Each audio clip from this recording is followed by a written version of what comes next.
Easy and Slow Storytelling with Larry Page.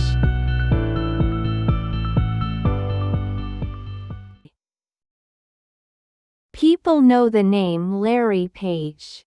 But most people do not really know the story behind it. They know Google. They use it every day.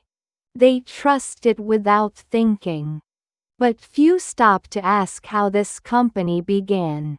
Or why its founder chose silence over spotlight.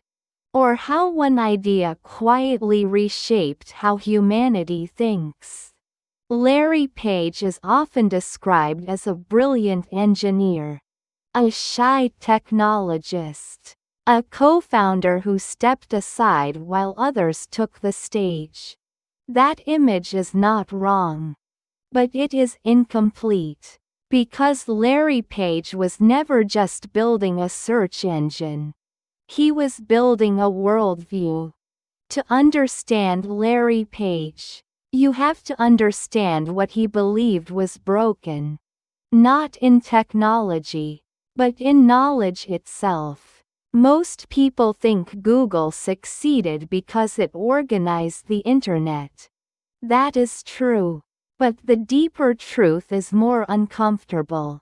Larry Page believed humans were thinking too slowly. He believed information was trapped.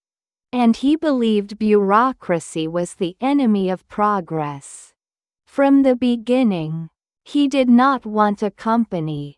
He wanted a system. Larry Page was born into computers. His father was a computer science professor. His mother studied programming. Their house was filled with technology. Not as toys, but as tools. From an early age, Larry Page learned that machines could extend human thought. At school, he was quiet, observant, often underestimated. But he noticed patterns others ignored. He noticed inefficiencies, and inefficiency bothered him deeply. At Stanford, Larry Page was not chasing success. He was chasing a question. How do you rank the importance of information? Not by popularity, but by structure. That question led to PageRank. A simple idea with radical consequences. Links were not just links. They were votes. And some votes mattered more than others. At the time, search engines were noisy, easily manipulated, driven by ads and clutter. Larry Page found this unacceptable. Information, in his mind, should be clean, objective, fast. Together with Sergey Brin, he built a prototype that outperformed everything else. Not because it was flashy, but because it was honest. The early days of Google were fragile. The servers were cheap. The money was limited. The future was uncertain. At one point, they tried to sell the company. No one wanted it. Not at the price. Not at the time. This rejection mattered, because it forced Larry Page to confront a choice. Build something small and profitable. Or build something fundamental and risky. He chose risk. From the beginning, Larry Page resisted traditional management. He distrusted hierarchy. He distrusted middle layers. He believed smart people should talk directly to each other. And that bad ideas should die quickly. This belief shaped Google's culture. Flat teams, open debate, data over opinion. Speed over perfection. But this culture came at a cost. Larry Page was not a natural communicator.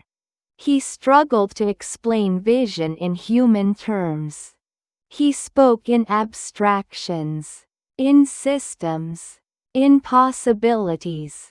As Google grew, so did the tension between vision and execution, between idealism and scale. When Larry Page became CEO, many doubted him. They saw a brilliant engineer, but not a leader, not a manager.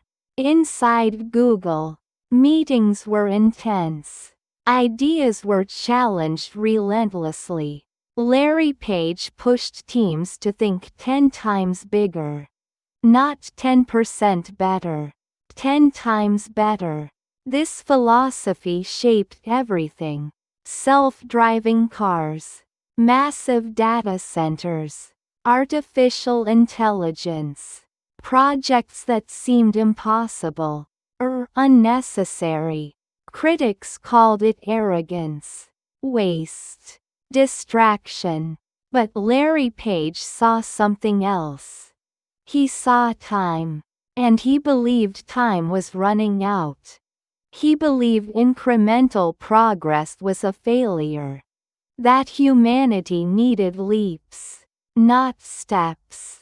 This belief led to the creation of Alphabet, a restructuring that confused investors and unsettled employees.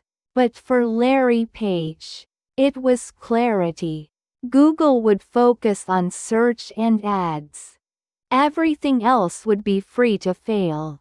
Failure was not a weakness. It was a requirement.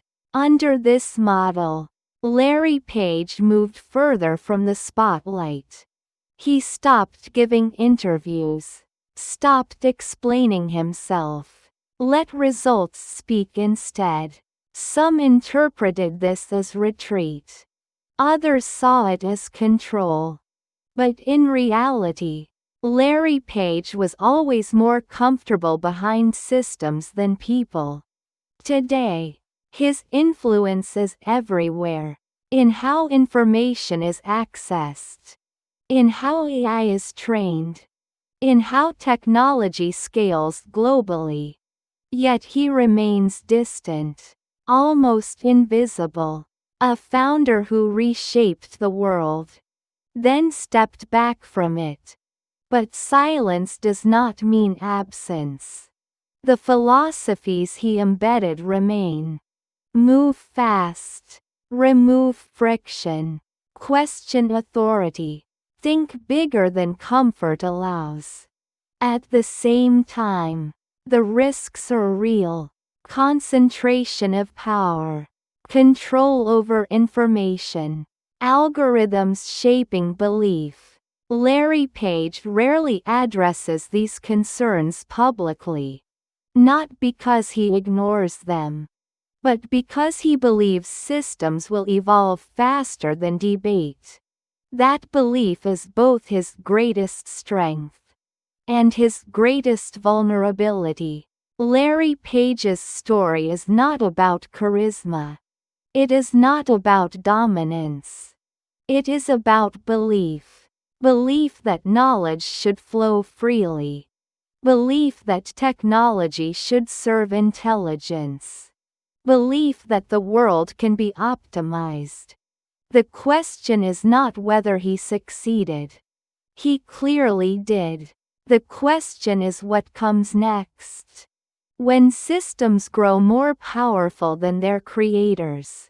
When speed outruns reflection. When optimization replaces judgment. Larry Page once asked how to organize the world's information. Now the world must ask something harder. Who decides what that information becomes?